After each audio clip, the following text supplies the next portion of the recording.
अस्सलाम वालेकुम। उम्मीद है बच्चों आप लोग खैरियत से होंगे। ये हमारा सेकेंड ईयर फिज़िक्स का चैप्टर नंबर 20 है जिसका नाम है एसी सर्किट।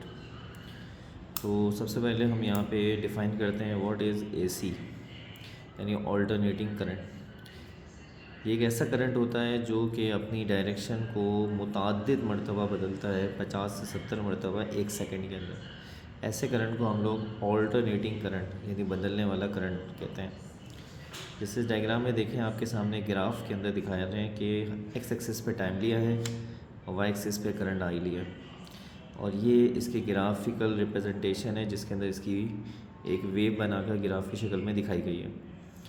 जब टाइम होता है बेटा हमारे पास t/2, तो ये अपनी पॉजिटिव साइकिल में होता है, और जब ये टाइम होता है कैपिटल T तो ये नेगेटिव साइकिल में होता है। इसी तरह टाइम 3t/2 होता है तो ये अपनी पॉजिटिव साइकिल में, यानी जैसे जैसे ये टाइम आगे बढ़ता रहेगा ये पॉजिटिव से नेगेटिव, नेगेटिव से पॉजिटिव अपनी डायरेक्शन बदलता रहेगा। ये करंट है बेटा एसी करंट। एसी करंट में जो करंट होता है उसको इस फॉर्मूले से रिप्रेजेंट करते हैं, I = I0 sin ωt, और voltage V = V0 sin ωt। इसके अंदर ये जो I और V आपने देखे थे फॉर्मूले में, इन्हें कहते हैं इंस्टेंटेनियस वैल्यू। किसी भी टाइम पर मिलने वाला करंट और वोल्टेज इंस्टेंटेनियस वैल्यू कहलाता है, जबकि V0 और I0 पीक वैल्यू होती है मैक्सिमम, कि ये एसी कितनी मैक्सिमम वैल्यू करंट में दे सकता है और वोल्टेज में दे सकता है, ये इनकी पीक वैल्यू होती है। इसके अंदर बेटा जो आपने पीछे फॉर्मूला देखा उसके अंदर ओमेगा भी आ रहा था जो कि 2π/T के बराबर होता है। ओमेगा को एंगुलर फ्रीक्वेंसी कहते हैं। यही ओमेगा 2πf के बराबर होता है। अगर इस 2π/T को हम सॉल्व करें तो 2πf बन जाएगा।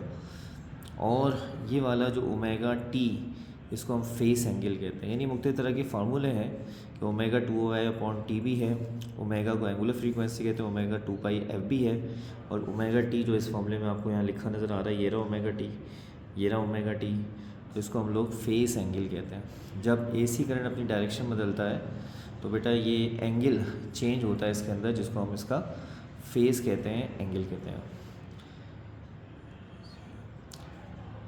जब भी एंगल बदलेगा, वही बात मैंने आपको बताई, तो इसका मतलब है करंट और वोल्टेज बदलेंगे, यानी जब ये फेज़ बदलेगा, एंगल की जगह फेज़ का वर्ड यूज़ करेंगे।